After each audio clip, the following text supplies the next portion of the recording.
मैं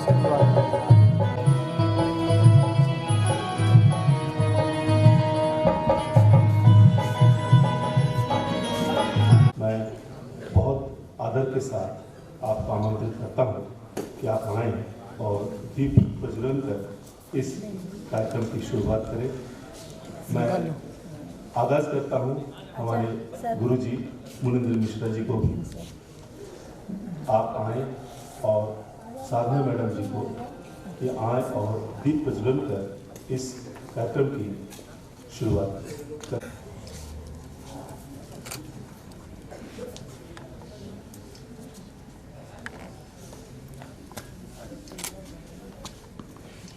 मैम सामने देखिएगा।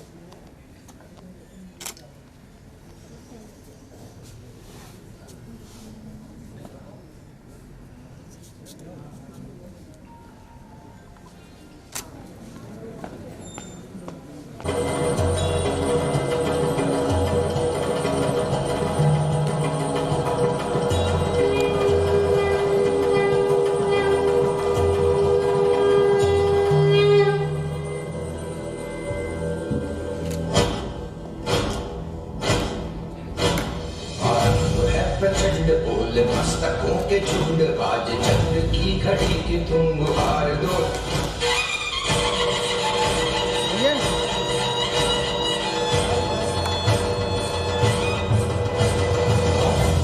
प्रचंड बोल मस्तकों के झुंड आज चंद्र की घड़ी की तुम गुहार दो।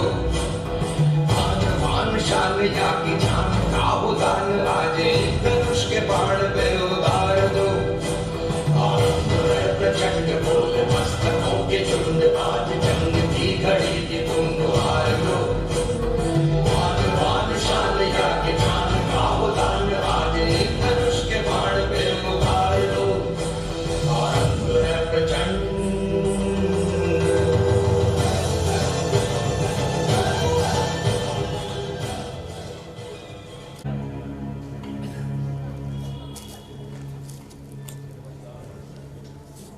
पिस्तौल और बम इनकलाब नहीं लाते, बल्कि विचारों की सान पर इनकलाब की धार तेज होती है। और यही विचार थे जो हम आप सबके सामने रखना चाहते थे। पूंजीवादी युद्धों की मुसीबतों का अंत आप सबको याद होगा। 23 मार्च 1931 जब मुझे फांसी दी गई थी, मेरा शरीर 5 तत्वों में विलीन हो गया था। मेरे चारों ओर मौत की वादियां हैं। मैं एक कल्पना और एक कल्पना को साकार कर रहा हूं। नाटककार ने मुझे नया जन्म दिया। आज जो शब्द, जो बात, जो विचार मैं आप सबके सामने रख रहा हूं, वो मेरे नहीं, नाटककार की। नाटककार ने उसमें रूह फूंक दी। वो रूह भगत सिंह की, बल्कि मेरी भी रूह भगत सिंह की। आज जब मैं आप सबसे मुखातिब हो रहा हूं, तो मेरे अंदर भी वही हिलोरें महसूस कर रहा हूं जो भगत सिंह का नाम लेने से महसूस होती है। आप सब जानते हैं कि मैं भगत सिंह नहीं, एक कलाकार, एक्टर। वो समय ऐसा समय था जब भगोने गर्दिश कर रहे थे, हवा में लू चल रही थी। अंग्रेजी सत्ता के खिलाफ हमने दिलों में नफरत के नाग पाल लिए थे। वो नाग हर पल, हर क्षण हमें डसते थे। हम चैन से नहीं सो पाते थे। उत्तर, पूरब, पश्चिम से चलने वाली हवाओं ने हमें उकसाया था। ब्रह्मपुत्र, गंगा, यमुना, इन सभी नदियों के हिलोरों ने हमारे मन में उमंग भरी थी। मैं और मेरे साथी देश में ही नहीं, देश के बाहर गिने अनगिने राजगुरु, सुखदेव, चंद्रशेखर आजाद, भगवती चरण, बटुकेश्वर दत्त, जतिन दास यशपाल, ऐसे अनेकों साथी हम सब ने मिलकर के संकल्प लिया कि अंग्रेजों का बढ़ता अत्याचार अब और नहीं चलने देंगे। हमने धरती माता से प्रार्थना की, आशीर्वाद मांगा और कूद पड़े जंगे मैदान में।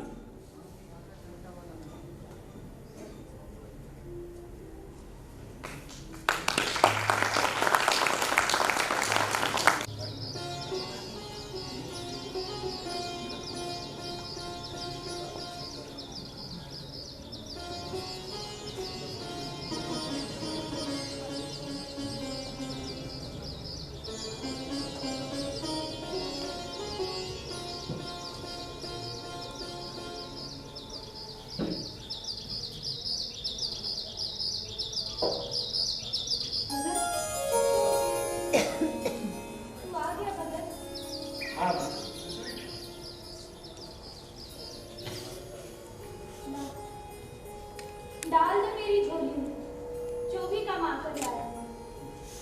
माँ, पहले तुम अपनी आंखें बंद कर। तू भाग तो नहीं जाएगा? नहीं माँ। तेरा क्या भरोसा भगत? अभी है अभी गायब। हमेशा धोखा दे जाता है तू मुझे। तेरी कसम, तू आंखें बंद कर। अच्छा ठीक है।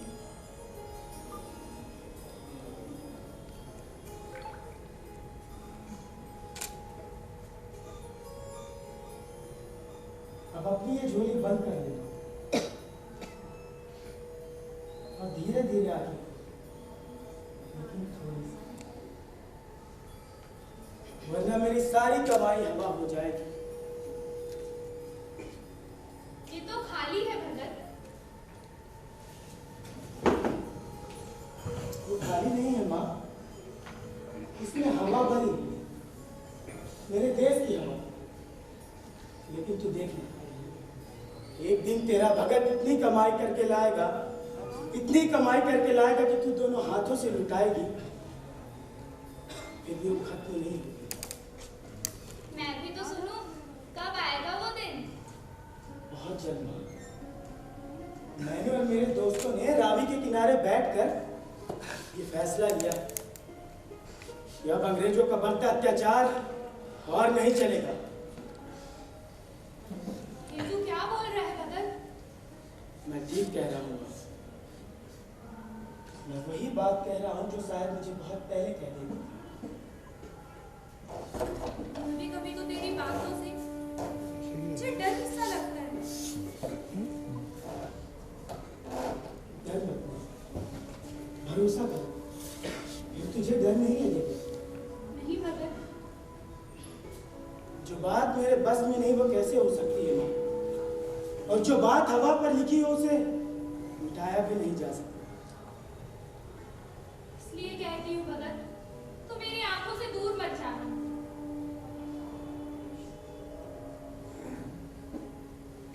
हंस रहा है ना तू? तुझे नहीं पता, मेरा जी घबराने लगता है। कभी कभी तो ऐसा लगता है जैसे तू कभी लौट कर ही नहीं आएगा भगत। तू बहुत बोली। मैं तेरा बेटा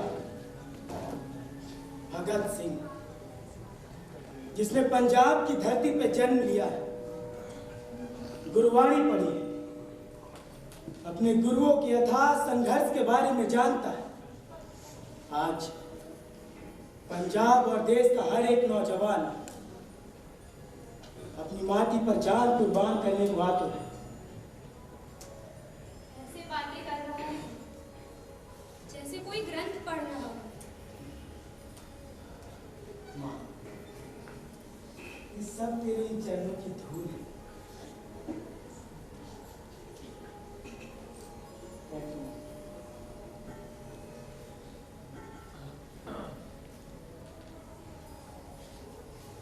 मुझे पता है, जब तू पैदा हुआ था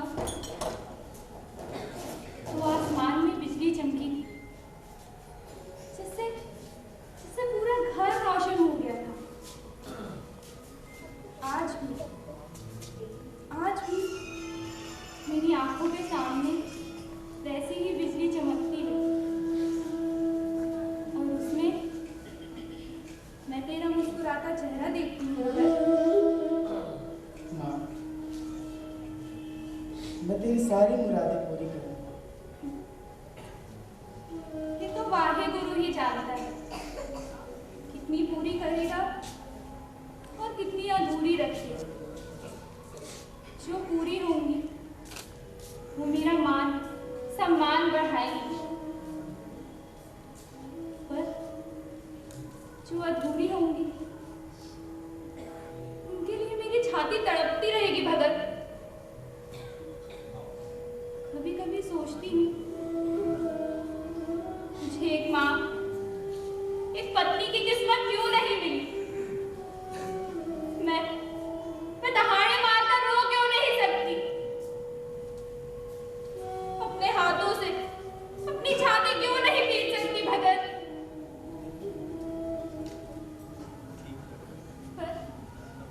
पर मुझे गर्व होता तेरे बापूजी जिन्होंने देश के लिए अपनी आधी जिंदगी जेलों में निकाली और मैं जेलों के दरवाजे खटखटाती रही, उनको एक नजर देखने के लिए तरसती रही। कभी देखा तो आंखें भर आती थी। जेल की सख्ती सह सह कर उनकी जान आधी हो चुकी थी। तेरा चाचा जो यहाँ रहा, पुलिस उसका पीछा करती रही, वो बस भागता रहा। मैं बस यही सोचती हूँ कब वो रोटी के दो निवाले खाए, कब मेरी आंखों के सामने एक बालक की तरह चैन की नींद सो। जला वतन हो गया भगत। कहाँ होगा वो, कैसा होगा वो भगत।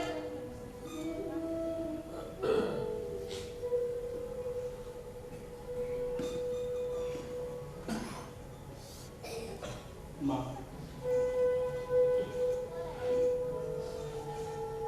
चाचा जी जहाँ कहीं भी होंगे, जब तक देश आजाद नहीं होता वो चैन से नहीं बैठ सकते। इसलिए कहती हूँ भगत, तू मेरी आंखों से ओझल मत होना।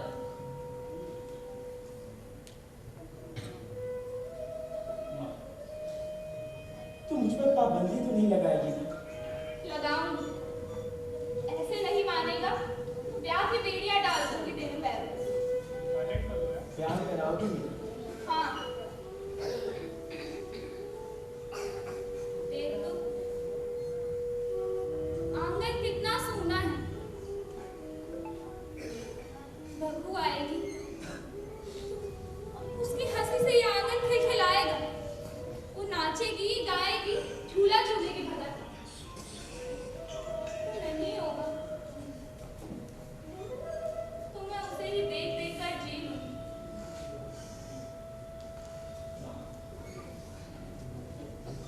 तुझे एक बात बताऊं, मैंने तो दुल्हन देख ली। सच? हाँ, तू जब कहेगी तुझे दिखा दूंगा। सुंदर तो है ना? बहुत सुंदर है माँ। खानदान कैसा है? बहुत पुराना, बहुत ऊंचा, बहुत श्रेष्ठ और बहुत बड़ा खानदान है माँ। कहाँ मिली तुझे भगत?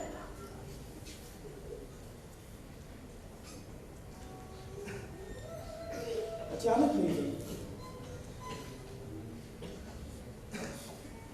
मैं रास्ते से गुजर रहा था, अपने ही ख्यालों में डूबा हुआ। वो मेरी ओर चली आ रही। मेरी नजर उस पर पड़ी जैसे चेतना सी लौटी। तू मेरी ओर देख रही थी। मैं उसे पहचान गया माँ। मैं उसे पहचान गया माँ, मैं उसे पहचान गया। लेकिन उसके हाथ और पांव में बेड़ियां थी माँ। वाहे गुरु। उसकी मांग में राख भरी हुई थी। नहीं भगत, ऐसा मत बोल। उसके कपड़े चीथड़े चीथड़े हो रहे थे। इतनी लाचार, इतनी बेबस, इतनी दुखियारी। कौन थी वो भगत, कौन थी?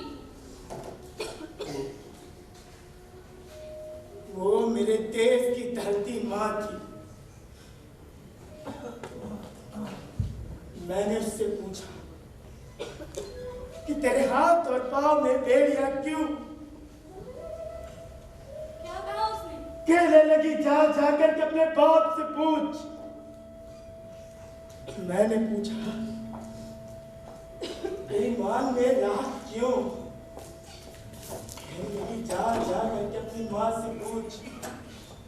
मैंने उससे पूछा कि इतनी बेबस, इतनी निढाल, इतनी लाचार क्यों?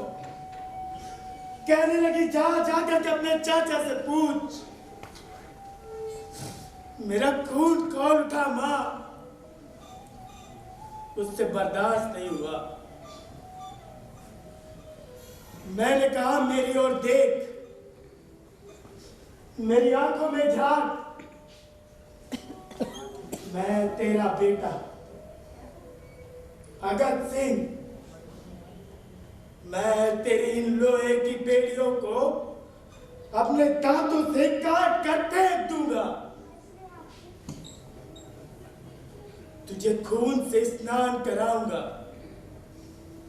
वो खून हर मजहब, हर जात, हर धर्म का होगा। हिंदू, मुस्लिम, सिख, ईसाई सब तेरे लिए कुर्बानी देंगे। तू पवित्र हो जाएगी। गुरुवाणी पढ़ी जाएगी, कुरान पढ़े जाएंगे, वेदों के और गीता के पाठ होंगे, मंत्रों के उच्चारण होंगे। तू आजाद हो जाएगी, पवित्र हो जाएगी। तो उसने बड़े प्रेम और स्नेह के साथ मेरी ओर देखा और मुझसे कहा मैं तुम्हारा इंतजार करूंगी, मैं तुम्हारा इंतजार करूंगी।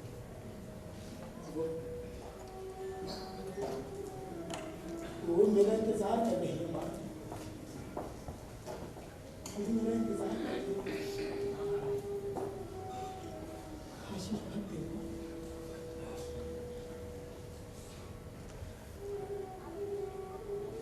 मेरा भाग्यशाली बेटा आया भी है, तो आशीर्वाद लेने।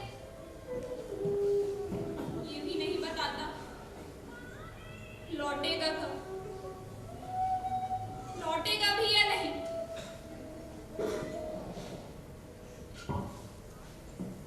मैंने तेरे लिए तो सपने देखे, उनको दिन के उजालों में देखा करूँ। घर की दहलीज पर बैठकर मैं तेरा इंतजार करूंगी भगत, तू कब लौटेगा। गुरुद्वारे जाकर प्रार्थना करूंगी, देश विदेश में तेरा नाम, चांद सितारों से तेरा नाम चमके भगत। अपने लिए प्रार्थना करूंगी, मेरे उम्र की तुझे लग जाए और तू मेरी अर्थी को कंधा दे। माँ,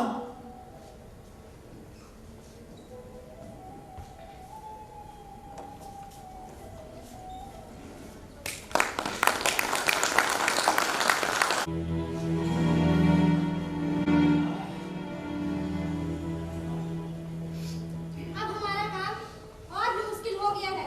अंग्रेज हमें कातिल, हत्यारे और देशद्रोही समझते हैं। वो हमारे ही देश में हमारे कारनामों की निंदा कर रहे हैं। एक बात तो है, आज फिजा में गर्मजोशी है। देश के हर नौजवान के दिल में एक लावा सा उमड़ रहा है। पहले की बातें कुछ और थी। पहले तो कभी कभार एक आध इनकलाबी कर आता था, अंग्रेजी हुकूमत के खिलाफ आवाज उठाता था और फांसी पर लटक जाता था। लेकिन आज इनकलाबियों के जश्न तैयार है।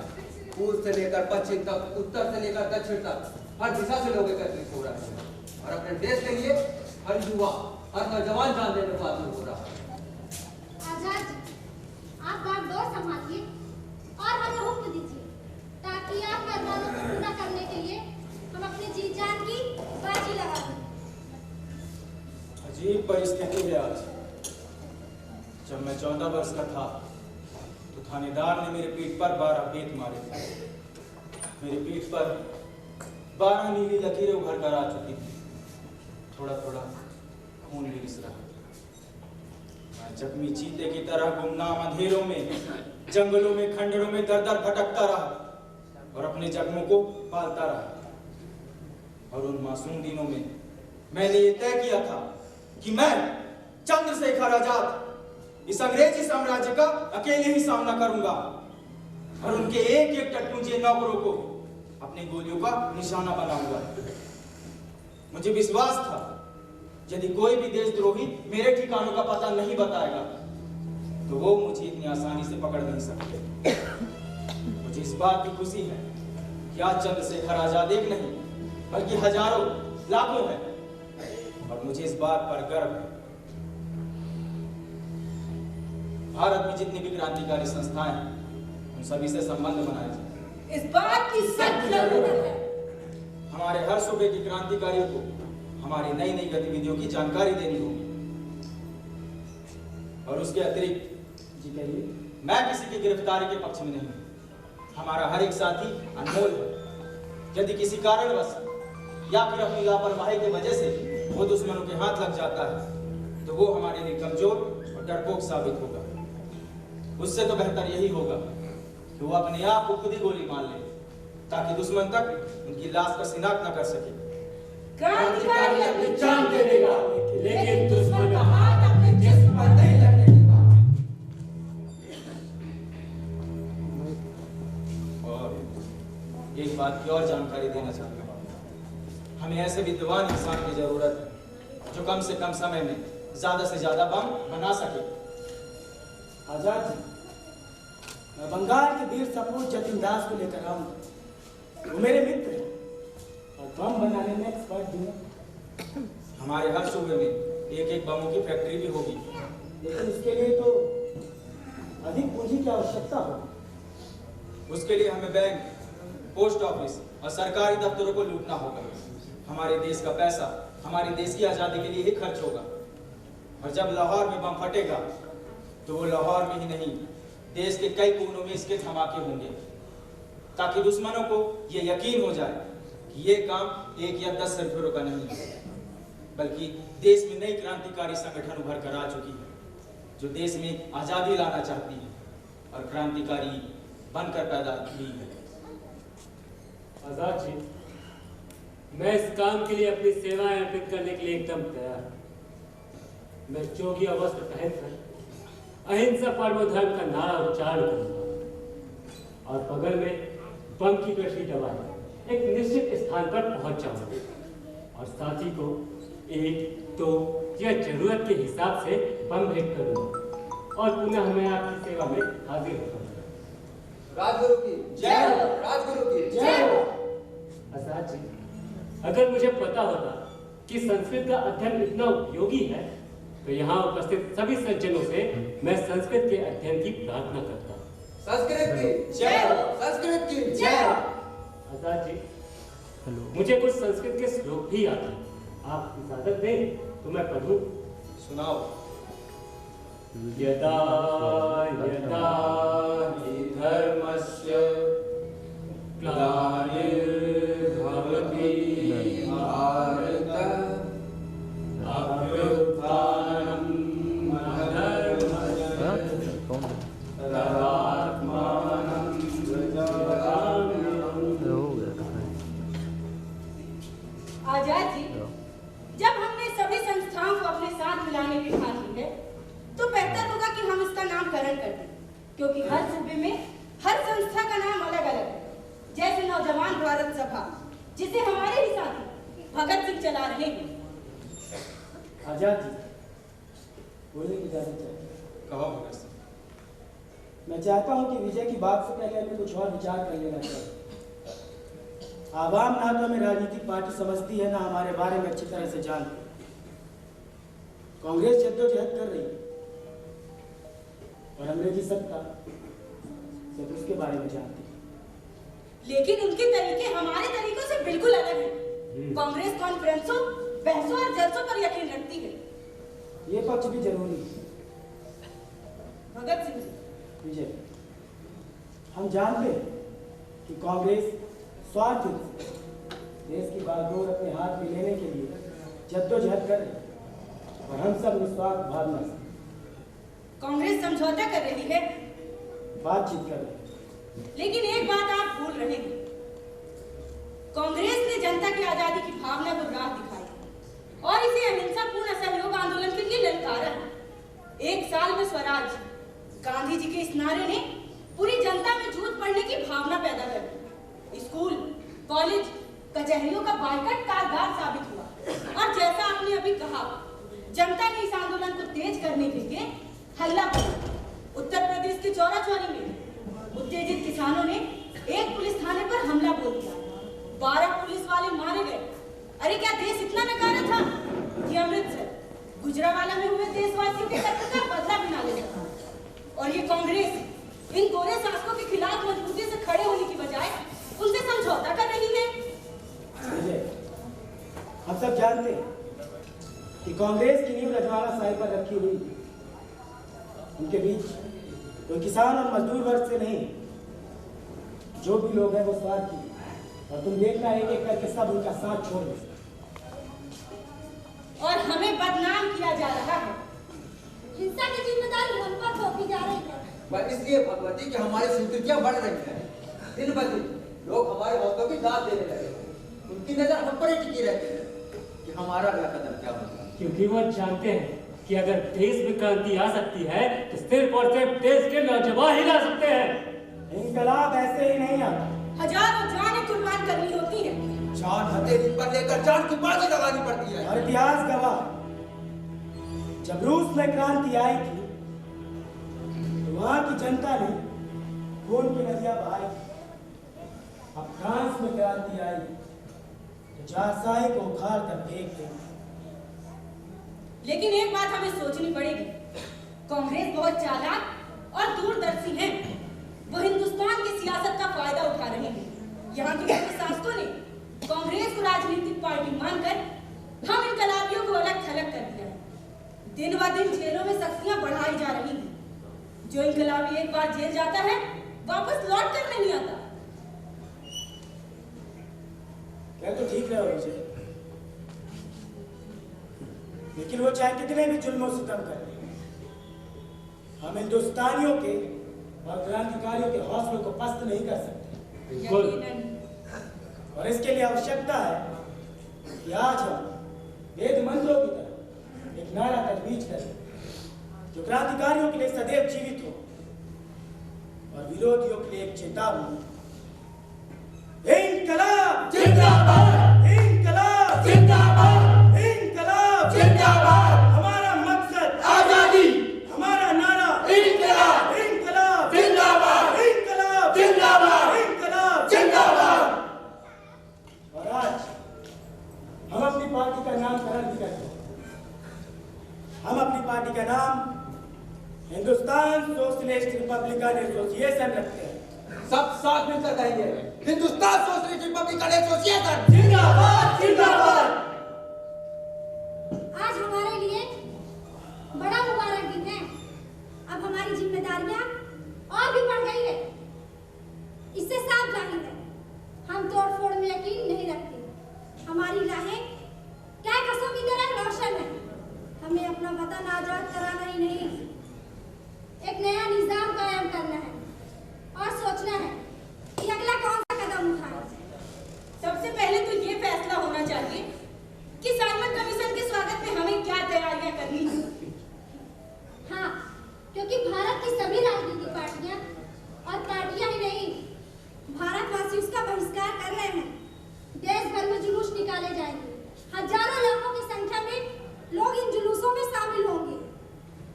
तो क्या साइमन कमीशन इन जुलूसों की तस्वीरें खींचेगा? राजगुरु जी, वो जानना चाहते हैं क्या हम इस योग्य हैं कि आजाद हो सके? आजाद होने के बाद देश की बागडोर संभाल सकेंगे? तो क्या वो हमारे नाम नहीं जानते? नए नए आए हैं, अपने आप पता लग जाएगा। लेकिन हम सभी क्रांतिकारी साथियों को उन जुलूसों में शामिल होना है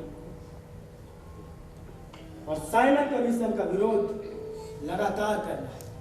और इसके अतिरिक्त सारी व्यवस्थाओं की धज्जियां उड़ा दो, सब कुछ तहस नहस कर दो, रेल की पटरियों पर बम रखो, साइमन जिधर जिधर जाता है उधर बम फेंको। और याद रहे, हमारा मकसद आदमी खून खराबा नहीं, बस अंग्रेजी शासन को यह यकीन दिलाना है कि देश में नई क्रांतिकारी संगठन उभर कर आ चुकी है जो देश में बलिदान देना चाहती है।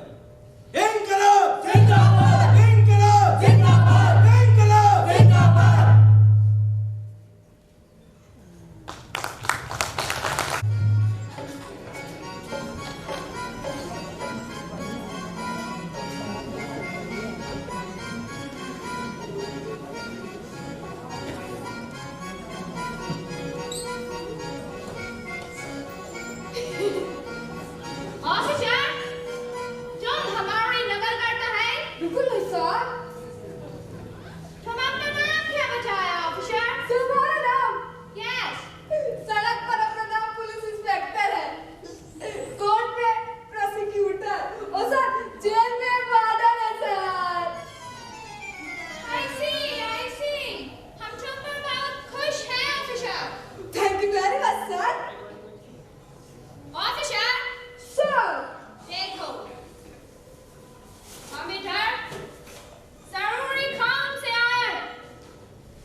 That's very interesting. I must write it. हम तो पर बहुत खुश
officer, officer, mister Tony,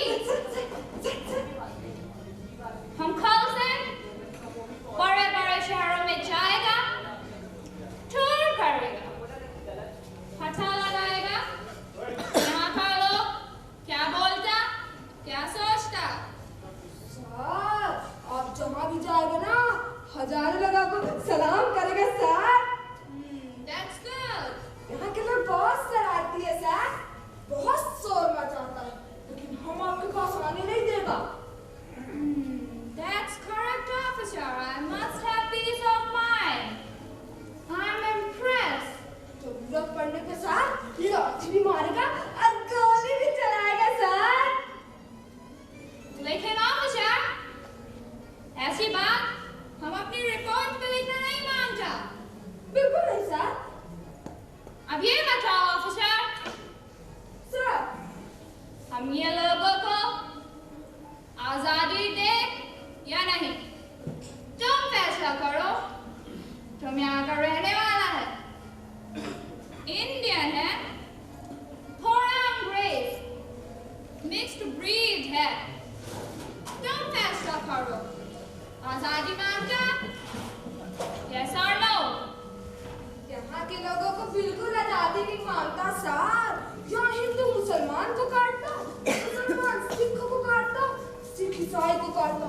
sir, धर्म के लिए, औरत के लिए, जानवर के लिए खून खराबा करता सर।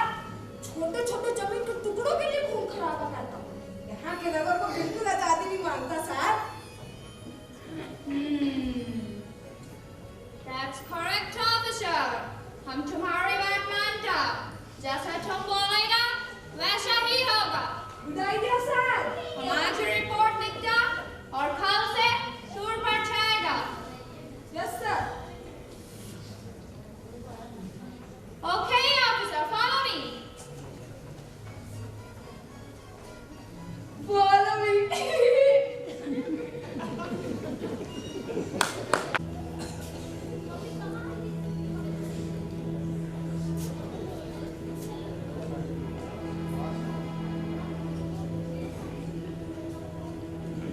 हे धरती माता, हमारा जिस्म तेरी इस मिट्टी पे बना है। हम इसी हवा में सांस लेते हैं। हमें आशीर्वाद दे। हम जिस रास्ते पर चल रहे हैं, मकसद कामयाब।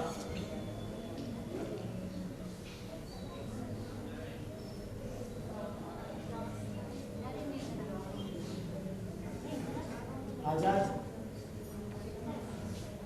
बोलने की इजाजत चाहिए। कहो भगत। लाला जी की मौत का बदला तो हमने ले लिया और हमारा कोई साथी पकड़ा भी नहीं। ये हुकूमत के मुंह में एक जोरदार तमाचा है।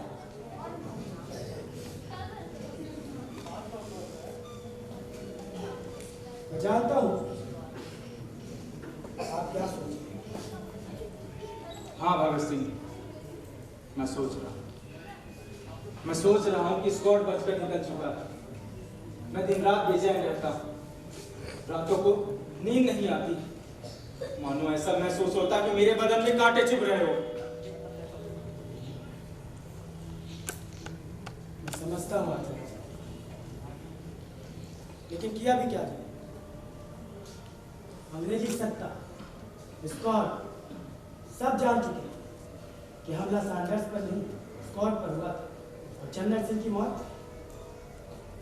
लेकिन मैं पूछता हूं कि कब तक हम यूं ही फरार जीवन व्यतीत करते रहेंगे। 2-4 सैंडर्स या स्कॉट की हत्या या 20-50 बम, बस। भगत सिंह, हमें एक बार जल्द फिर मर जाते, फिर दूसरी पीढ़ी तैयार होती। इस आजादी की लड़ाई में मैं और तुम बस भी नहीं। मैं आपकी बात से संतुष्ट नहीं हूं। क्या तुझे इस बात से तसल्ली नहीं? नहीं, एक बार फिर वही सवाल करता हूं कि हमसे पहले कितने ही वीर सपूत इस धरती माता के लिए अपनी जान की कुर्बानी दे चुके हैं। लेकिन क्या हुआ? क्या हमें आजादी मिली? वो इस धरती माँ के वीर सपूत थे। उनका बलिदान यूं ही व्यर्थ नहीं जाएगा। आप ठीक कहते हैं, लेकिन अब देश की जो स्थिति और परिस्थिति है, उसके लिए कुछ नए उद्देश्य, कुछ नए कारनामे हम क्रांतिकारियों को करने होंगे, तभी हमें आजादी मिल सकती है, तभी हम जिस रास्ते पर चल रहे हैं वो सफल हो सकता है। मुझे जानकारी मिली कि असेंबली में कुछ नए आदेश निकलने वाले हैं। किसानों और मजदूरों के बचे कुचे हक भी छीन लिए जाएंगे। अंग्रेजी सत्ता हिंदुस्तानियों पर जुल्म सितम बढ़ाती जाएगी। सत्ता बहरी है, वो जनता की आवाज इतनी आसानी से नहीं सुनेगी। सुनेगी आजाद जी, जरूर सुनेगी। पर कैसे? हम सुनाएं। जब असेंबली की कार्रवाई पूरे जोरों शोर पर चल रही होगी, हम वहां बम पीएंगे, लेकिन वो बम बहुत देख सोच विचार लेके जाएंगे, ताकि किसी भी तरीके से जान माल का कोई नुकसान न हो। नुकसान हो भी जाए तो हमें कोई फर्क नहीं पड़ता भगत सिंह। नहीं आ जाए, हम इंसानी जीवन का कदर करते हैं। हम सिर्फ अपनी आवाज सुनाएंगे, इंकलाब की आवाज, ताकि वो कोई ऐसा कदम ना उठा सके जो हमें नामंजूर हो। और उसके बाद जो क्रांतिकारी बम फेंकने जाएंगे वो अपनी गिरफ्तारी दें। भगत सिंह, ये क्या कह रहे हो? तुम जानते हो मैं किसी की गिरफ्तारी के पक्ष में नहीं हूँ। हमारा हर एक साथी अनमोल है। कैद और बेइज्जती की मौत मरने से अच्छा है कि वो दुश्मनों से लड़के अपना बलिदान दे दे। आजाद, आज जिस तरीके की लहर, जिस तरीके की हवा हमारे देश में चल रही है, अगर हमारे बीच का एक भी क्रांतिकारी उस फांसी की वेदी पर चढ़ जाता है, तो सोचिए आवाम के अंदर एक चेतना जागृत हो जाएगी।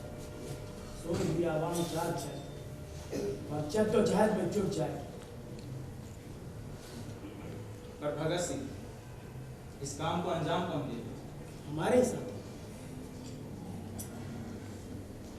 बटकेश्वर दत्त और भगत सिंह।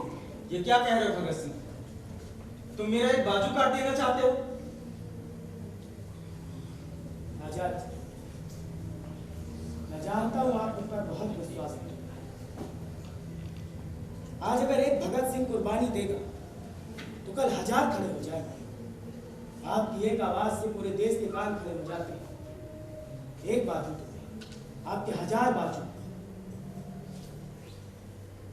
तुम नहीं जानते भगत, तुम नहीं जानते। तुम ये नहीं जानते कि तुम्हारे नाम में क्या जादू है।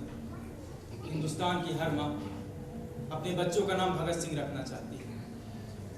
लोग तुम्हारे लिए प्रार्थना करते हैं, बहनें तुम्हारे लिए मंगल गीत गाती हैं। वो तुम्हें दूल्हे के रूप में देखना चाहती है भगत सिंह। इसीलिए मेरा गिरफ्तार होना बहुत जरूरी है आजाद। मैं चाहता हूं मुझ में और मेरे साथियों में कोई फर्क ना समझा जाए। मैं आपके हुक्म का गुलाम, बस आदेश करता हूं। इंकलाब जिंदाबाद।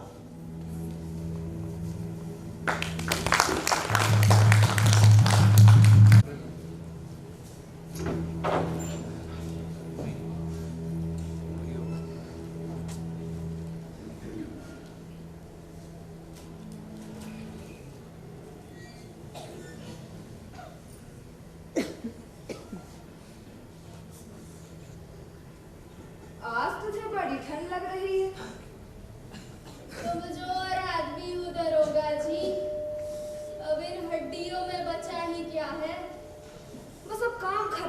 समझ। ये खत्म होगा तो कोई दूसरा निकल आएगा। मैं अपनी बीवी से आज कह रहा था, एक वक्त औरत, आज अल्लाह के फजल से तो खुद को विधवा हुई समझ। आज या तो बर्फ की पूरी सिल्ली आएगी एकदम तख्ते की तरह अकड़ी हुई, और या तेरे शरीके हयात। खुदा बेचारी को जन्नत बख्शे। हालांकि जन्नत हमारे खानदान में किसी को नहीं मिली, मगर हमारे कर्म तो देखो, जन्नत तो दूर की बात, दोज़ख मिलना भी मुश्किल है। हमें वापस किसी जमीन पे फेंक दिया जाएगा जहां अंग्रेजों का राज होगा। दरोगा जी, मैं भी उससे यही कह रहा था, या तो तेरे पास बर्फ की सिल्ली आएगी या निमोनिया से मरा तेरा पति। बहुत रोई धोई होगी। दरोगा जी, औरत के तिरिया चरित पे ना जाइए। आंसू बहाती जाएंगी और मन ही मन सोचती जाएंगी, अच्छा हुआ पीछा छूटा। अब मैं अपना मन अपने आतिफ से बहला लिया करूंगी। दरोगा जी, आपकी बीवी तो माफ कीजिएगा, ठंड बहुत है ना, गर्म गर्म बातें करके खुद को गर्म करने की कोशिश कर रहा हूँ। कोई बात नहीं, तू मेरा पुराना वफादार है। दरोगा जी, मैं तो आदमी ही रहा, आप दरोगा बन गए। आपको याद है, हमने नौकरी साथ में ही शुरू की थी। फर्क सिर्फ इतना था, आप मुझसे 2 क्लास ज्यादा पढ़े हुए थे। फर्क तो ये भी था, मेरी बीवी अंग्रेज के साथ भाग गई। आपने मुझे पहले क्यों नहीं बताया? मैं भी अपनी बीवी को यही पाठ पढ़ाता। तूने कभी पूछा ही नहीं। हाँ, मुझे हर बात का पता तभी चलता है जब वक्त निकल जाता है। जैसे देख लो, बर्फ की सिल्लियों से कुश्ती में लड़ रहा हूँ, और मेडल कौन ले जाएगा आप? मेरे साथ ऐश भी तो तू ही करता है। लोगों का कहना है तू मेरे सबसे करीब। लोगों का क्या है साहब, साले चलते हैं, ना खुद खाते ना दूसरों को खाने देते। अच्छा ये बता, उसने बताया कुछ, कोई नाम वगैरह? नहीं सरकार, बिल्कुल नहीं। अरे मुंह तक नहीं खोला। टॉर्चर नहीं किया? टॉर्चर 4 रातों से सोने नहीं दिया। हजार वाट के बल्ब आंखों के सामने लगाए और कहा सोना नहीं।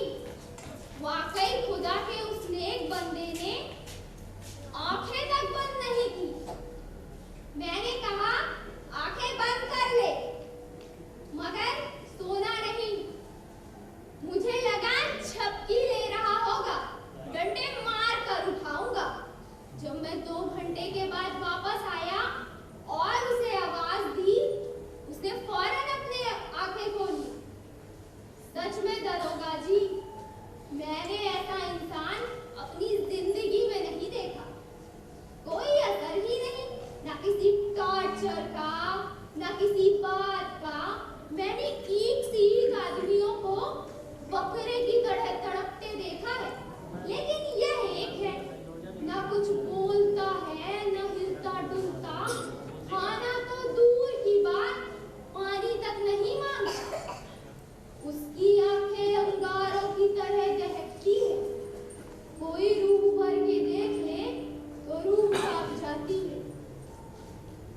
तकलीफ दे।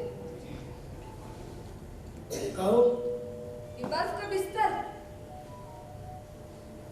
साफ और सफेद। तकलीफ करो। बेशक। देख, मैं तुझे ज्यादा से ज्यादा टॉर्चर करना चाहता हूँ, लेकिन मैं जानता हूँ तू अपना मुंह नहीं खोलेगा। बिल्कुल ठीक समझता हूँ। मेरी जान इसी में बच सकती है। मैं तुझे ज्यादा से ज्यादा तकलीफ दी। अपना काम करिए दरोगा जी। मैं इस मुसीबत में अकेला नहीं, मेरे साथ दरोगा भी, जो तेरे ही दो साथियों से मुंह खुलवा रहे हैं और वो अपना मुंह नहीं खोल रहे। इस बात की मुझे बहुत खुशी है। तू खुशी कैसे महसूस कर सकता है भगत सिंह? मैं चाहता हूँ तू बिना टॉर्चर किए ही मर जाए। अफसोस दरोगा जी कि आपकी ये तमन्ना कभी पूरी नहीं हुई। ये जानती है भगत सिंह। सुना है, जीना मरना ईश्वर के हाथ में होता है। ये तुम जैसे लोग ही मानते हैं। हम जैसे लोग? हाँ, कि हम जैसे लोग सिर्फ देश के लिए जीते और देश के लिए मरते हैं। अगर मैं तुझे गोली मार दूं तो? इसके अलावा तुम्हारे पास चारा ही क्या? कैसे जीवित रहेगा तू? जो देश के लिए जान कुर्बान करते हैं वो अमर हो जाते हैं। मैं समझा नहीं। तू समझ भी नहीं सकती। समझा तो भगत सिंह। मैंने पहले ही कहा कि हम जैसे लोग सिर्फ देश के लिए जीते हैं और देश के लिए ही मरते हैं। सच कह रहा है। फिर ये गलती मैं नहीं करूंगा। हवलदार। जी सरकार।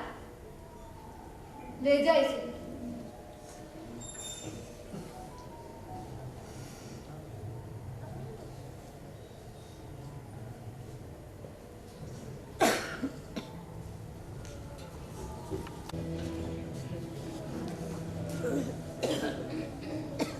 Good morning sir. Good morning. आज अंतिम सुनवाई है। हाँ, आज केस खत्म हो सका। क्या ख्याल है कितनी सजा होगी? सजा? सजा तो उसी दिन तय हो गई थी जिस दिन वो गिरफ्तार हुए। मतलब? फांसी का फंदा। फिर ये मुकदमा भागदौड़ और बड़ी बड़ी तकदीरें क्यों? ये मुकदमा नहीं है भाई मेरे, यह एक रस्म है, कुर्बानी की रस्म।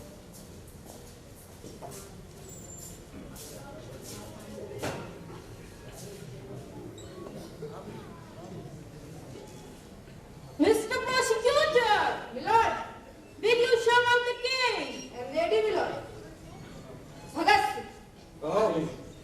मैं सिर्फ भगत सिंह से बात कर रहा हूँ।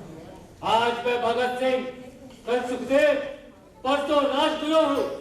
आज मैं राजगुरु, कल भगत सिंह और परसों सुखदेव। आज मैं सुखदेव, कल राजगुरु और परसों भगत सिंह। देखो, ये अदालत है। ये अदालत नहीं, तुम्हारी दुकान है। जहाँ सिर्फ न्याय का बोर्ड लगा है और वो न्याय जो यहाँ कौड़ियों के भाव बिकता है।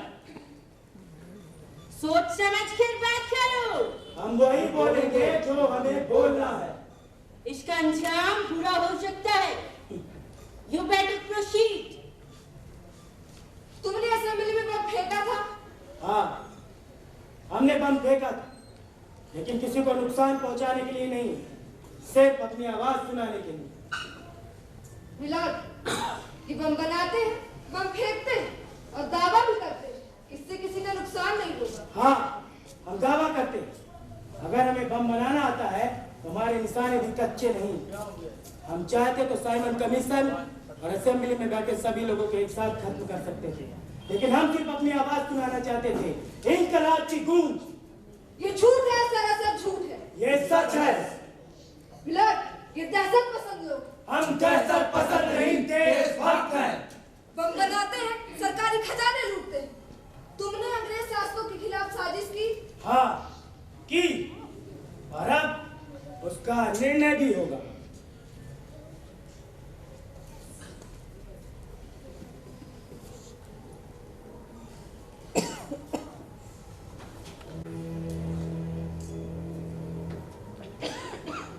आज की कार्रवाई शुरू की जाए। आप जज ये हैं और मुजरिम तुम।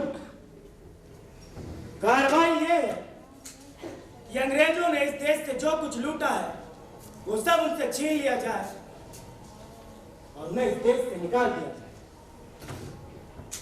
मैं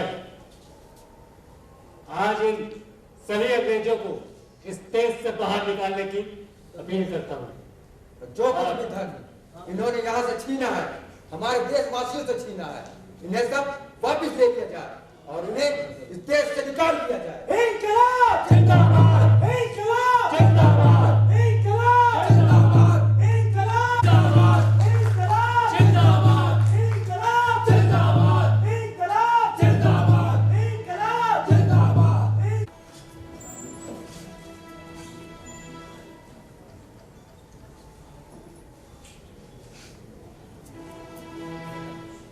भगत सिंह, ये ले, खाना खा ले।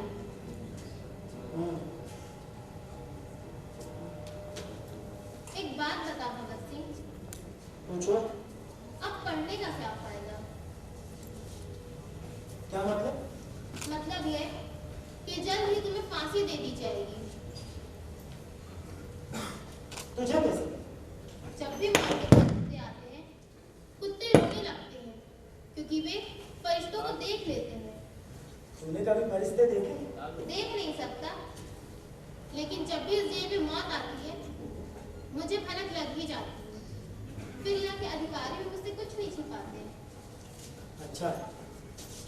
2-3 दिन से गुपचुप कुछ बातें हो रही हैं। तूने बताया नहीं फिर? क्या? मैं यही सोचता रहता हूँ कि भगत सिंह 24 घंटे पढ़ता रहता है, यह जानते हुए भी कि मैं कुछ ही घड़ियों का मेहमान हूँ। तुझे मौत से डर नहीं लगता? तेरा नाम? मेरे जैसे लोगों का क्या नाम होता है? हवलदार, जमादार, नंबरदार। कितने दिन से हुए? दिन नहीं भगत सिंह, जिंदगी गुजर गई यहाँ से। तुझे पता है मैं दिन भर क्यों पढ़ता रहता हूँ? एक राज की बात। मैं इस राज के एक लफ्ज याद करता हूँ और आज के बाद जब भी आप नहीं रहोगे तो हर सियासी कैदी और पूछने वालों से ये बात फक्र से बताया करूँगा। मैं इसलिए पढ़ता हूँ कि मैं अंत तक जी सकूं। ईश्वर ने ये जीवन में एक बार दिया, उसकी कदर कर सकते और पढ़ना भी एक एहसास है। नंबर 1 मैं इसीलिए पढ़ता हूँ कि मैं अंत तक जी सकूं। जी कभी-कभी आपकी बातें मुझे बड़ी मुश्किल लगती हैं। अब देखो, मरने तक तो हर आदमी जीता ही है ना। अच्छा ये बता, क्या जुर्म किया जो यहाँ है? जुर्म तो कभी समझ में नहीं आया भगत सिंह। न जुर्म समझ में आया न कानून। मैं 14 साल का था तब दौड़-दौड़ कर कैदियों के काम किया करता था और अफसरों के काम में हाथ ही बटाता था। एक दिन तो मुलाकाती आए, एक मुजरिम के लिए मिठाई का डब्बा दे दिया। मैं दौड़ कर उस मिठाई के डब्बे को उसे दे आया, लेकिन उसे खाकर वह आग मेरे देखते देखते ठंडा हो गया। उस दिन से मुझे उम्र कैद की सजा हो गई। फांसी इसलिए नहीं थी क्योंकि अफसरों ने बड़ी मदद की, फिर मेरी उम्र भी कम हुई। लेकिन ये सब क्यों हुआ आज तक पता नहीं चला। अब यही सोचता हूँ कि ऐसा ही होता है, मैं क्या कर सकता हूँ। अच्छा एक बात बता, आप पूछिए। तू हर रोज कैदियों को फांसी के लिए तैयार करता है, तुझे अजीब नहीं लगता? बिल्कुल नहीं। कभी-कभी तो मुझे लगता है कि मैं विवाह की तैयारी कर रहा हूँ। नंबरदार आया सरकार। अच्छा भगत सिंह, तू खाना खा ले, मैं चलता हूँ।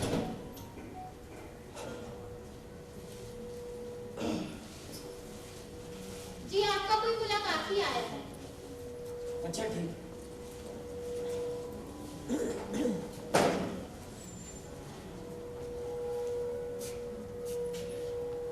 कैसे हो भगत सिंह? बस जीवन के अंतिम पल को देख रहा हूँ मुझे। तो सुन, कैसा और बाहर सब कुछ कैसा है? मैं ठीक हूँ। बाहर अंग्रेजों का बोलबाला है। हमारा मकसद पूरा हो गया है। हाँ, तू खुश तो है ना इससे? तू जानता है मुझे, मैं कभी पूरी तरह संतुष्ट नहीं हूँ। सोचता है परेशानी ही तो बड़प्पन की निशानी है मेरे दोस्त। नहीं पता तू क्या सोच रहा, लेकिन मैं तो देश के बारे में सोच रहा हूँ। देश को आजादी मिली समझ। क्या समझता है तू आजादी से? अंग्रेजों की गुलामी से आजाद होना। बस बस तो नहीं। और क्या कर रहा था? नंबरदार से बातें कर रहा हूँ। अच्छा आदमी, हर रोज नए नए सवाल लेकर आ जाते हैं। तुझे किसी तरह की तकलीफ तो नहीं भगत? एहसास ही नहीं होता मुझे। फिर मैं सोचता है इतना मत सोचा कर। इसका क्या फायदा है? हंसता कैसे? अभी नंबरदार भी यही पूछ रहा। फिर मैंने उसके सवाल का जवाब दिया और वो चला गया। समझ गया वो तेरी बात? मैंने समझाने की कोशिश नहीं की। बातें ही करता रहता है उसके साथ। इतना वक्त ही कहाँ मुझे। फिर इस समय लेनिन की किताब पढ़ रहा हूँ। अच्छा, उसकी जीवन सोचता हूँ इससे पहले खत्म हो जाए। उससे पहले फांसी। तेरे लिए हजारों नहीं, अरे लाखों भारतवासियों ने अपील की है। हर रोज वायसराय को हजारों तारे भेज रहे हैं। विजय, मुझे डर है कहीं फांसी रुक न जाए। ऐसे क्यों सोचता है? हर कहानी का कोई ना कोई अंत होता है विजय। तो अपनी सारी कुर्बानी, सारी शख्सियत एक कहानी कहकर खत्म कर देगा। हाँ, बस एक कहानी देखेंगे तो सिर्फ बद से बदतर हालात। जीना मुश्किल हो जाएगा। मेरा जीना और मेरा मरना। फिर किया क्या जाए?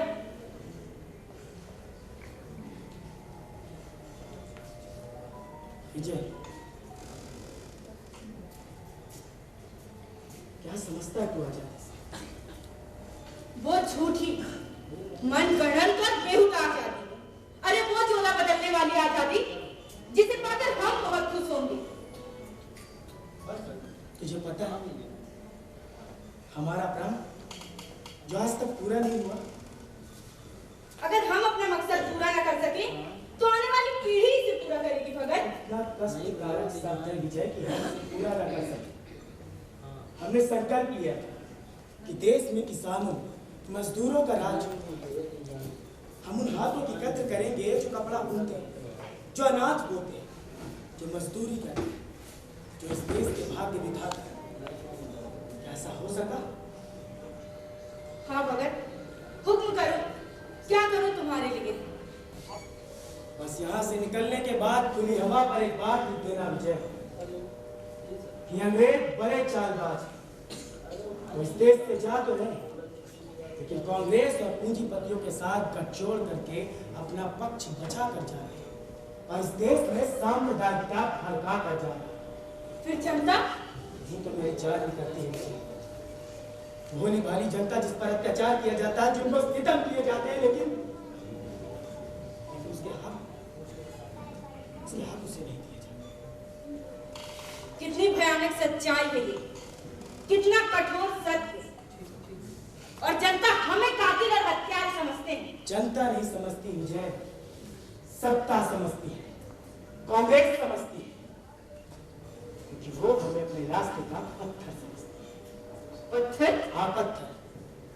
वो अपने रास्ते पे आने वाले हर रोड़े को, हर कांटे, हर पत्थर को उखाड़ कर फेंक देना चाहती है। वो जानती है कि देश के लिए हमारी कुर्बानी निस्वार्थ भावना से लेकिन वो देश की बागडोर अपने हाथ में चाहती, इसीलिए वो जद्दोजहद कर रही।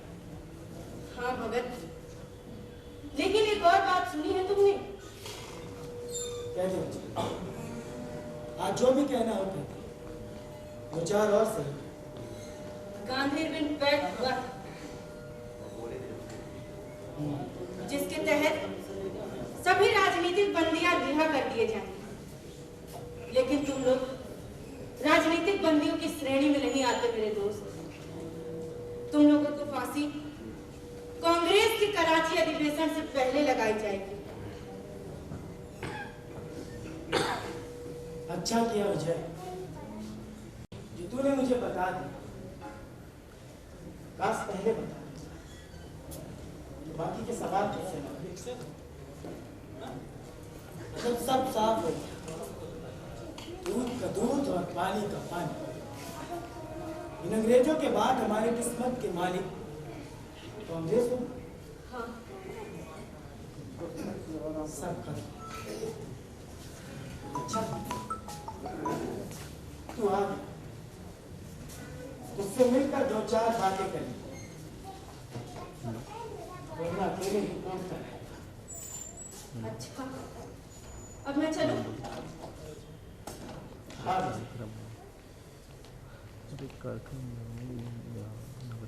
विजय। हाँ भगत। विजय का ऐसा नहीं हो सकता कि हम सभी क्रांतिकारी फिर से जन्म लें और एक साथ इस क्रांति की मसाल को जलाएं। अलविदा मेरे दोस्त, अलविदा मेरे साथी, अलविदा मेरे हमसफर।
मेरे जीवन भर की पूंजी,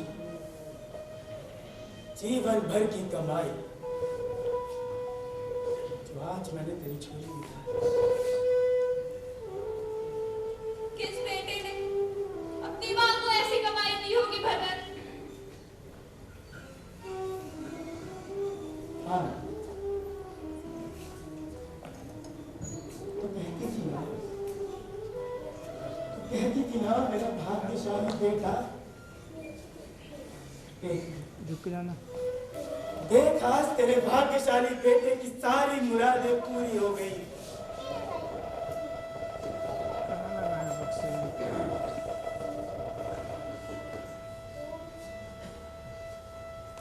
मेरा भाग्यशाली बेटा।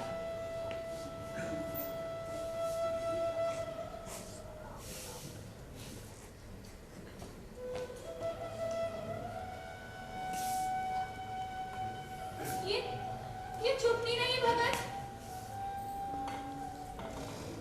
एहसास ही नहीं होता माँ। कैसे सोता होगा इन्हें पहन कर। जागता रहता है। पर मैं तो सर मुंह ढककर सोए रहती हूँ भगत। इसीलिए तो जागता हूँ माँ, कि देश की हर माँ चैन की नींद सो सके। मेरे साथ फरिश्तों की तरह बातें क्यों कर रहा है भगत?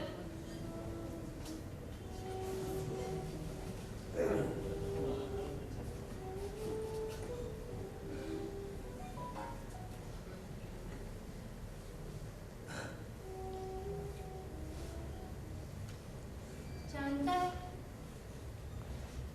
जब मैं घर से निकली तो सोचा था अपने बेटे के गले लगकर रोऊंगी, अपने मन की भड़ास निकालूंगी। जैसे ही मैं घर से निकली, मुझे आस पड़ोस के लोगों ने देखा, आते जाते लोगों ने देखा, अपने कामों में व्यस्त लोगों ने मुझे देखा। सभी ने धीमे स्वर में कहा, देखो देखो भगत सिंह की मां जा रही है। मैं दहाड़े मारकर रोने ही वाली थी भगत, लेकिन ये सब देखकर जैसे मेरा मुंह ही सिल गया।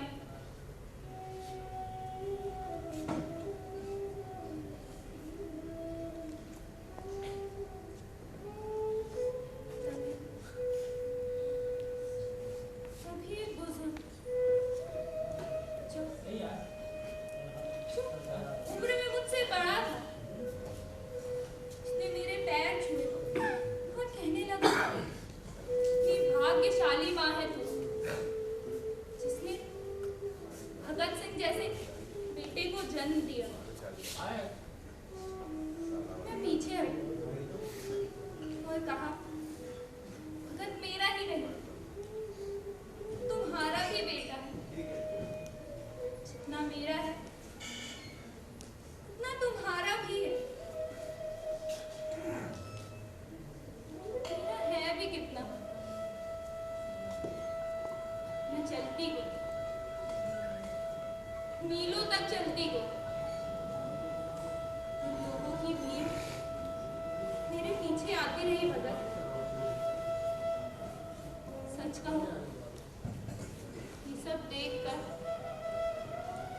मैं अपना सारा दुख भूल गई भगत। मैं अपना सारा दुख भूल गई।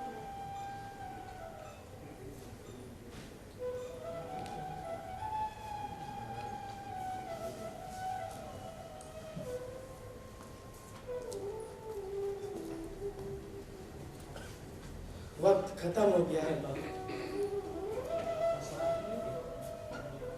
बस इतनी ही देर भगत।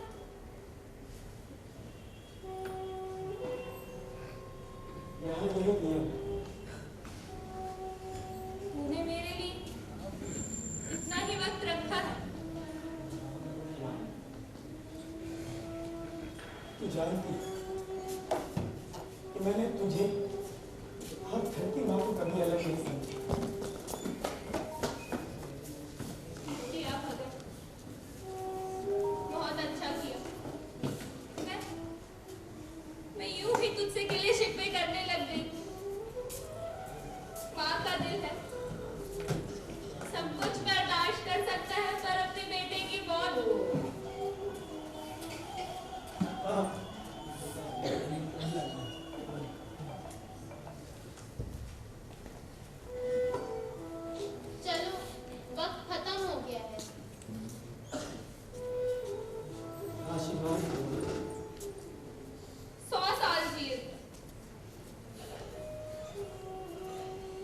ये कैसा आशीर्वाद है माँ? क्या ये आशीर्वाद तो जल्दी मरे? हाँ। नहीं,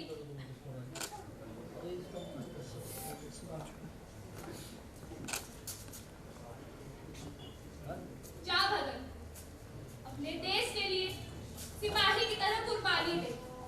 जा।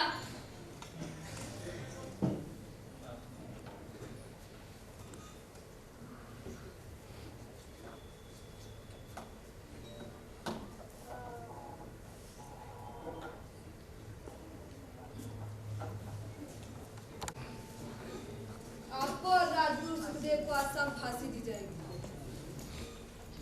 बड़े घबराए हुए से लग रहे हैं दरोगा जी। कौन घबराया हुआ है? एक बात पूछूं? मैं तुम्हारे किसी भी सवाल का जवाब नहीं देना चाहता। ये भी हुक्म है। नंबरदार, आया सरकार। जी हुजूर। किसी भी तरह की कोई गड़बड़ी नहीं होनी चाहिए। मैं बाकी उन दोनों को लेकर आता हूँ।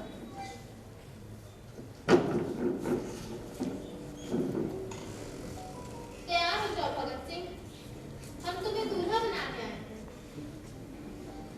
चलो अच्छा, बड़े दिनों से तमन्ना थी, आज पूरी हो जाएगी। आपको पता है सभी नंबरदार आपके पास आने से डरते हैं। फिर मैंने कहा भगत सिंह मेरा दोस्त है, एक खास दोस्त, चलो ये नेक काम मैं ही करूं। अच्छा किया। मैं जानता था कि फांसी की बात सुनकर आप खुशी से झूम उठोगे। बिल्कुल ठीक समझते हो, लेकिन एक बात बताओ, आप पूछो। फांसी तो मैं कल होने वाली थी, और फिर मेरी जानकारी में आज तक ब्रिटिश राज में किसी को शाम को फांसी नहीं दी। हुकूमत भी आपके ऊपर मेहरबानी कर रही है। आपकी सुविधा के लिए नियम बदल दिए गए। अच्छा, एक वजह और बताओ, लेकिन किसी को बताना मत। अब तो मौत के फरिश्तों को ही बताएं। उन्हें भी मत बताना, वरना नौकरी से मुझे जवाब मिल जाएगा। लेकिन ये जान लो, भाड़ में जाए नौकर। दरअसल बात यह है कि अफसरों को अपने हाथ पैरों की पड़ गई है। अच्छा, कांप रहे हैं। जेल से बाहर देखो भगत सिंह, हजारों लोगों की भीड़ आई हुई है। उन्हें कहीं से खबर मिली है कि तुम्हें फांसी होने वाली है। औरतें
कि आजादी की वेदी पर शरीर का दिया जला।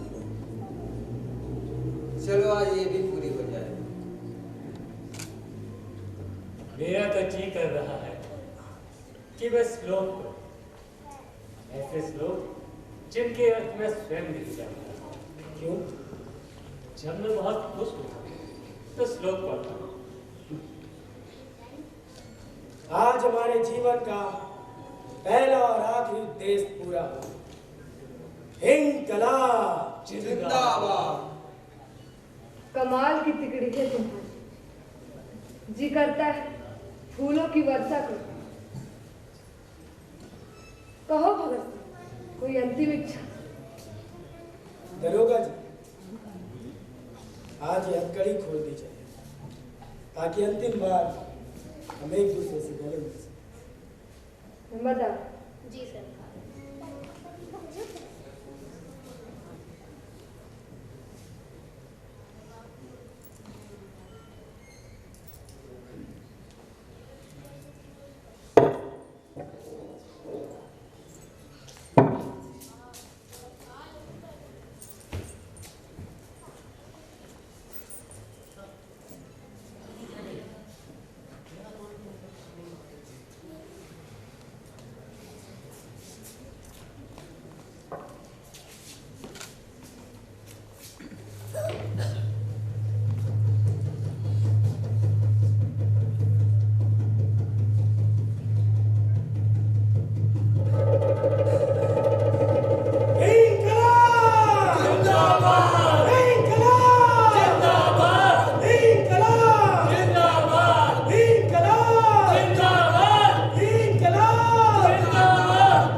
जो तेरे लिए सौ दर्द सहे, महफूज रहे तेरी आन सदा, चाहे जान मेरी ये रहे ना रहे। मेरी ज़मीं महबूब मेरी, मेरी नस नस में तेरा इश्क बहे, फीका ना पड़े कभी रंग तेरा, जिस्मों से निकल के खून कहे।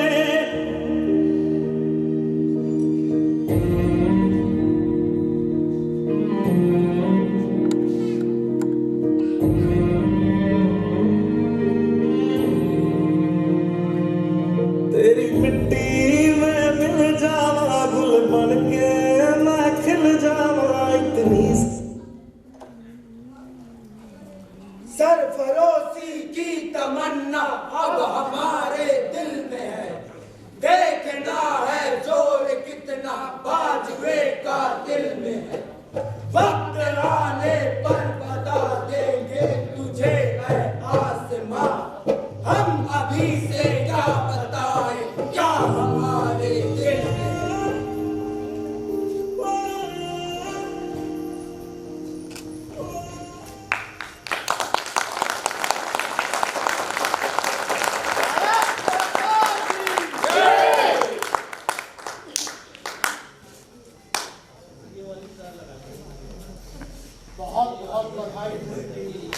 बहुत शानदार।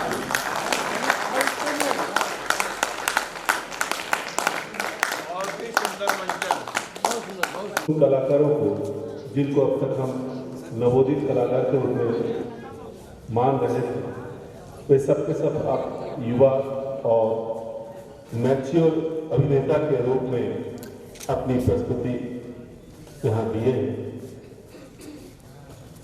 ये एक बहुत ही अच्छी पहल है हमारे शहर के लिए, और इस भीषण ठंडी में आप सबने जो अपना धैर्य दिया है, ये बहुत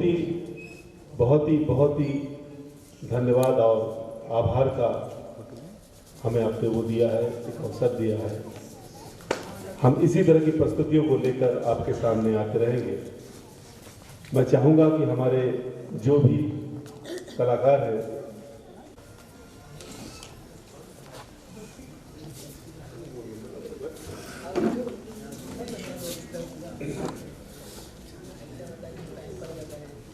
ये नाटक संपूर्ण ड्रामेटिक आर्ट और संस्कार भारती शेड्यूल के सहयोग से तत्वावधान में प्रस्तुत किया गया, और सभी कलाकारों का एक बार मैं फिर से नाम लेना चाहूँगा। मैं चाहूँगा कि सभी कलाकार अपने स्थान से वहीं पर से ही हाथ दिखाकर अपना परिचय वो करेंगे। भगत सिंह के मुख्य रूप में पात्र में लकी चतुर्वेदी थे, जिनका निर्देशन भी था। राजगुरु अजय ध्रुवे, सुखदेव विशाल सिंह थे, आजाद अभिमन्यु सिंह चंदेल, भगवती चरण गोल्डी पाल, माँ और साइमन की भूमिका में महक यादव ने कमाल का रोल किया है, और टोडी ने प्रांशी शुक्ला, नंबरदार और क्लर्क अपूर्वा तोमर ने किया है, विजय सिंह जज रेणु विश्वकर्मा ने किया है, हवलदार नाजनीन खान और जल्लाद शुभम बर्मन अज्जू। इन नवोदित कलाकारों के बीच सभी कलाकारों में बहुत मैच्योर अभिनेता का रूप भी हम सबके सामने प्रस्तुत हुआ है। आज हम उन्हें ढेरों शुभकामनाएं और उनके उज्जवल भविष्य की कामना करते हैं कि इस पथ पर आगे बढ़ें और अपने इस गुण को और प्रतिभा को और अच्छे से निखारें। मैं सभी कलाकारों का नाम लेता जाऊंगा, और मैडम उर्मिला कटारिया जी से निवेदन है कि वो उन्हें ये प्रमाण पत्र देकर उनके हौसले को बढ़ाएं। पहले अपूर्वा तोमर,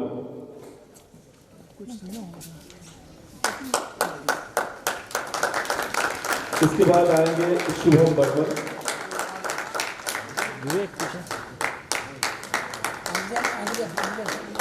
इसके बाद आएंगे अभिमन्यु सिंह चंदेल। ये इंडियन आर्ट थिएटर के वर्कशॉप से निकले बच्चे हैं। साहिल वर्मा, संगीत में इनका काम कमाल का था, ये छोटे बच्चे और इतना बढ़िया इन्होंने काम किया है। अरुण प्रजापति, अनिशा खान, सागर वर्मा,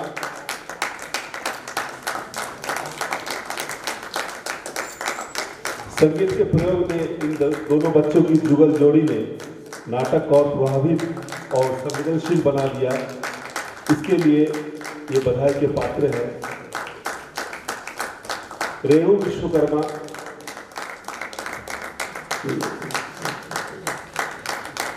महक यादव जो कि माँ और साइमन की भूमिका में थी,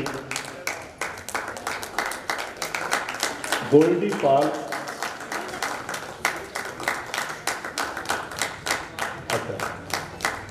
प्रांशी शुक्ला टोडी, नाजनीन खान,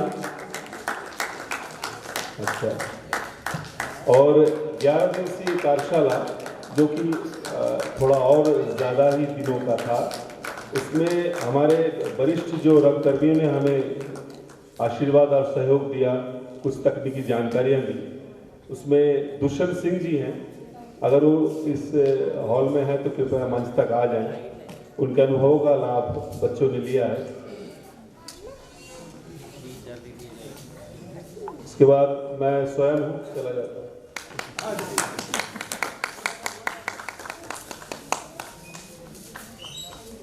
सर हमारे बीच प्रशिक्षण शिविर में आए हुए थे और उन्होंने 11 दिवसीय कार्यशाला में हमें रंगकर्म के विषय में और बारीकियों के विषय में बताया था। सर का बहुत बहुत दिल से आभार और धन्यवाद। शैलेश पांडे जी,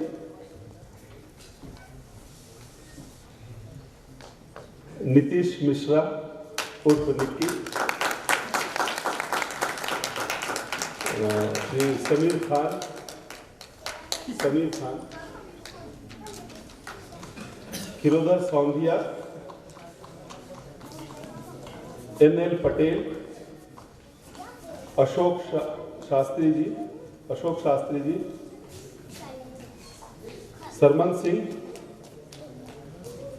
नथुलाल गुप्ता जी, हमारे शहर के गीतकार। बहुत लंबी उड़ान है इनकी, ये मुंबई के रजिस्टर्ड गीतकार हैं और अब इनको इनके गीतों पर रॉयल्टी मिलती है। इसके लिए ज़बरदस्त ताली होनी चाहिए। हमारे शहर के वरिष्ठ गीतकार, हमारे आदरणीय गुरु जी मुनिंद्र मिश्रा जी, मैं बहुत आदर के साथ उनको मंच पर बुलाऊंगा। हमारे साथी जितेंद्र तिवारी जी, संजीव द्विवेदी जी,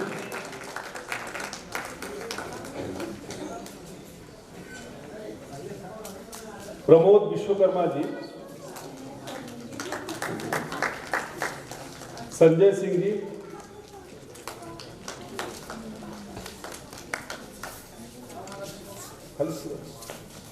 गोल्डी पाल,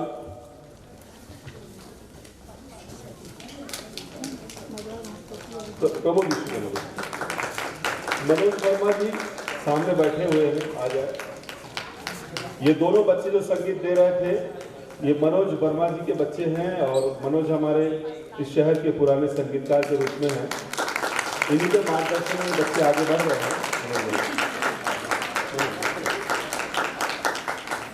ये बड़े गर्व की बात है, पिता के कदमों पे बच्चे चल रहे हैं और इस क्षेत्र में आगे।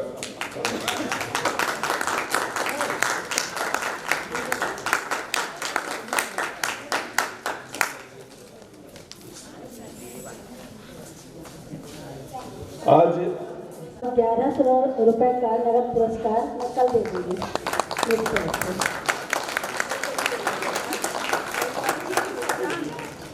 कलाकार हैं, कई बड़े युवा